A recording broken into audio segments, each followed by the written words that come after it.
saya akan presentasikan pertemuan 3 dan 4. Untuk judul yang pertama yaitu forecasting peramalan. Kebutuhan peramalan dalam manajemen operasi.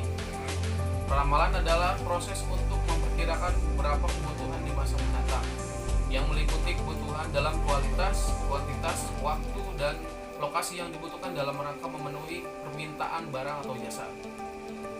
Pada dasar terdapat beberapa langkah yang harus diperhatikan dalam membuat suatu ramalan untuk menjamin efektivitas dan efisiensi dari sistem peramalan, yaitu menentukan tujuan dari peramalan, memilih item independent variable yang akan diramalkan, yang ketiga menentukan horizon waktu yang diramal atau jangka pendek, jangka menengah, dan jangka panjang.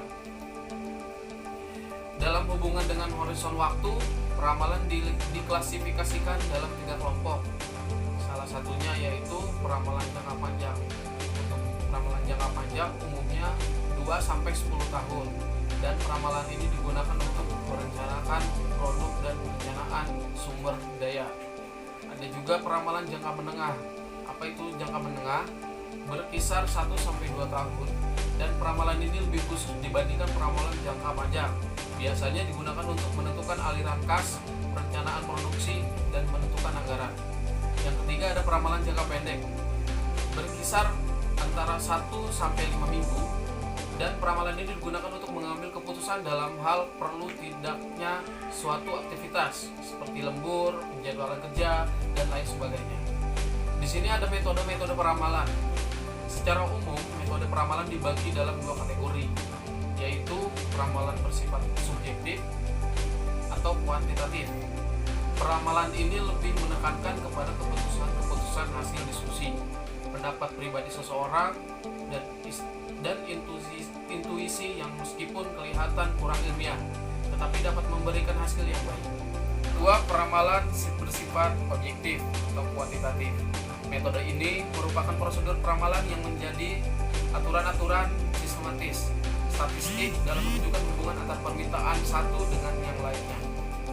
Selanjutnya akan dibacakan oleh teman saya.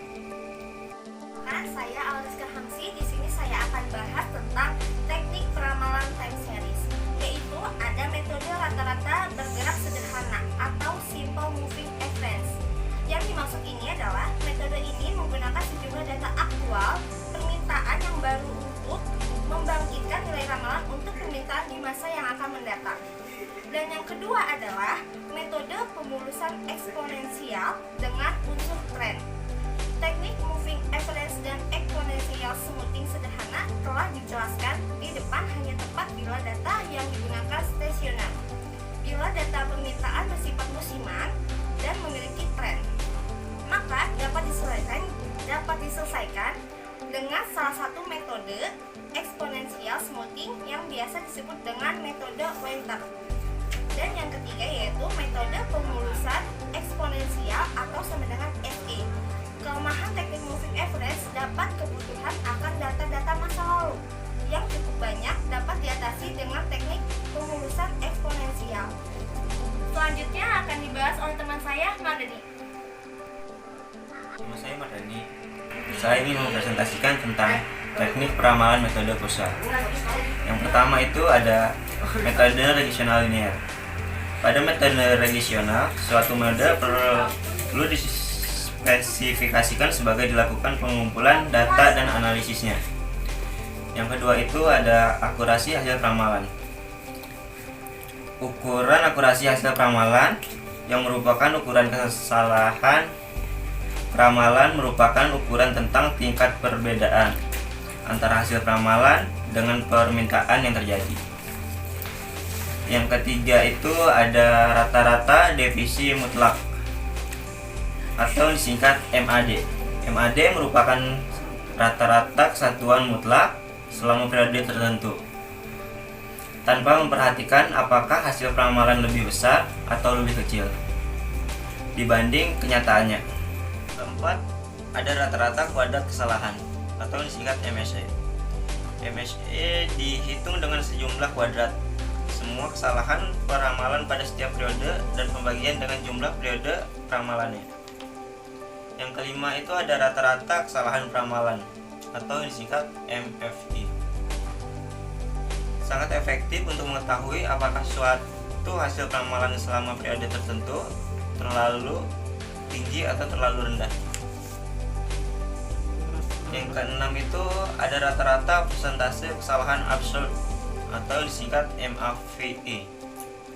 Rata-rata persentase kesalahan absurd atau MAVE merupakan ukuran kesalahan relatif. Sekian dari saya.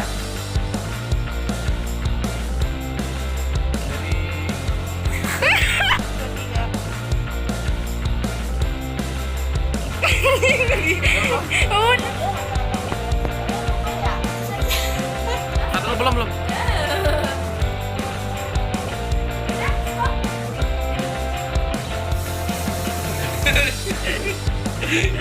Salah. Dikata gampang gue juga dari tadi.